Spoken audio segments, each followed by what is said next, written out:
যদি কেউ প্রশ্ন করে কে এই আয়েশা খান, আমার ভালোবাসা বলবো। আজ আমি আম আপনাদের সাথে আমার ভালো লাগা এবং খারাপ লাগা দুটোই শেয়ার করব। আমার আজকে আমি ফ্রি ছিলাম তাই TikTok এ ঢুকেছিলাম ভিডিও দেখতে। এক পর্যায়ে আমার খুবই পছন্দের একজন মানুষ আমার সামনে চলে আসে। আসলে আমার YouTube, Facebook, TikTok সেরকম দেখা হয় না। তাই জানিও না যে মিডিয়ার জগতে আসলে নতুন কে আসছে বা যেটাই হোক। তো একটা নাটকের দৃশ্য চলে আসে দহন। নাটকের নাম দহন। সেখানে থাকে আমার সবথেকে প্রিয় নায়িকা আয়েশা খান এবং সাথে ফারহান ভাইয়া নায়ক আমাদের দেশি।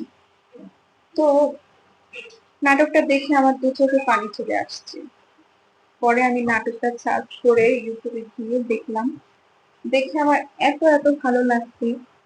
পরে আমি মানে আয়েশা খানের যত নাটক ইউটিউবে বের হয়েছে সবগুলো একটার পর একটা দেখতে থাকলাম।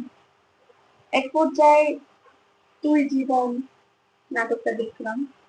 অনেকগুলো নাটক দেখলাম তার ভিতরে বেশি ভালো লেগেছে তুই জীবন, তারপরে দহন, আরেকটা আছে তোমার অপেক্ষায়, মায়া। মানে নাটকগুলো দেখে না আমি খুব অবাক হয়েছি। এত সুন্দর নাটক হয়। আমি জানি এর থেকেও সুন্দর নাটক আছে। আসলে যার দৃষ্টিতে যেটা সুন্দর লাগে আরকি।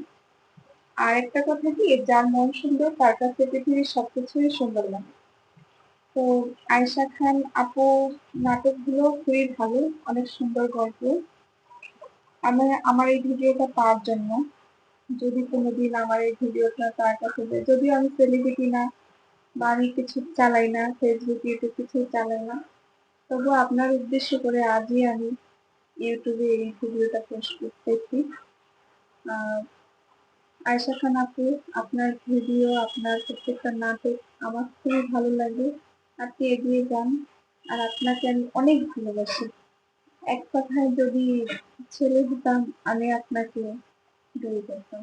কিন্তু সেটা তো আর সম্ভব না। তাই আপনাকে দূর থেকে ভালোবেসে যাব। সত্যি আমি জানি না আপনার বাবা মা ভাই বোনের পরে কে আপনাকে বেশি ভালোবাসে। তো আমি আপনাকে অনেক ভালোবাসি। মানুষ জীবন দিয়ে কখনো ভালোবাসা প্রকাশ করতে পারে না। যদি ভালোবাসার মানুষ মেতে থেকে